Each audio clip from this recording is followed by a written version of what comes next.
parle d'immeuble de bureau, on oublie quelquefois de parler d'architecture. Et notamment, c'est une tendance très française, ça, que d'oublier que l'immeuble de bureau, c'est aussi de l'architecture, et c'est quelquefois même surtout de l'architecture. Les immeubles de bureaux qui étaient conçus, disons, jusque dans le siècle, à la fin du siècle dernier, comme des espaces séparés, clos, dont on avait d'ailleurs même retiré les fenêtres pendant un temps. C'est-à-dire que ces espaces vivaient d'une manière totalement hermétique par rapport à la ville. Aujourd'hui, au contraire, je m'acharne, moi, à les faire pulser avec la ville. C'est-à-dire, j'ouvre des fenêtres, ils respirent l'air de la ville. J'essaie de leur trouver dans le contact avec le sol et avec l'espace urbain des raisons, des porosités, comme je dis, avec la ville, de façon à ce que la ville pénètre le plus possible à l'intérieur et que ce qui s'y passe dans les espaces de rez-de-chaussée, au contraire, soit perçu de la ville, qu'on y voit l'animation des halls, qu'on y voit des petites réunions en bas, on y installe des boutiques, des petits restaurants, des cafétérias, qui, elles et eux, sont ouverts quand l'espace de bureau est fermé. Vous voyez. Donc cet immeuble de bureau va essayer de devenir fréquentable par rapport à la ville, va s'ouvrir et va être poreux par rapport aux activités de la ville. Et par conséquent, en faisant ça, son architecture va changer. Avant de démolir, je regarde.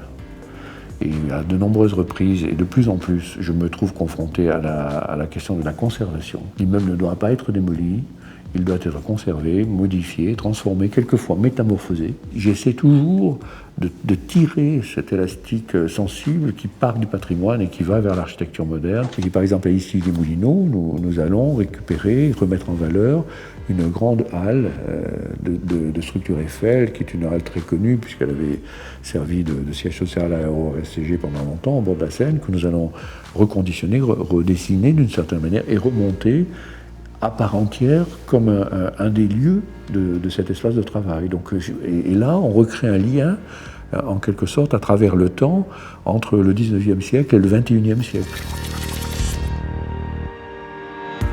C'est un immeuble en réseau, fait d'une série de branches qui se connectent les unes avec les autres, développant une forme d'intériorité, c'est-à-dire une sorte de jardin intérieur très animé avec toutes sortes d'équipements, connecté avec un grand parvis qui va relier le transport en commun des ferrés avec la Seine. Toutes les circulations verticales sont ouvertes et distribuées de telle sorte qu'elles soient dans la lumière, avec des escaliers éclairés.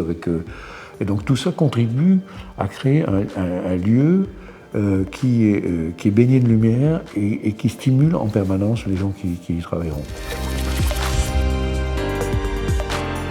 Comme ces bâtiments ont des balcons, des terrasses, des loggias, ils ont aussi des toitures. Et aujourd'hui, on pense qu'un bâtiment, et un bâtiment de travail aussi, pas seulement un bâtiment d'habitation, doit pouvoir être investi de partout. Et là, j'ai tiré un grand tiroir dans ce bâtiment, plusieurs dizaines de mètres, qui va être dans le vide.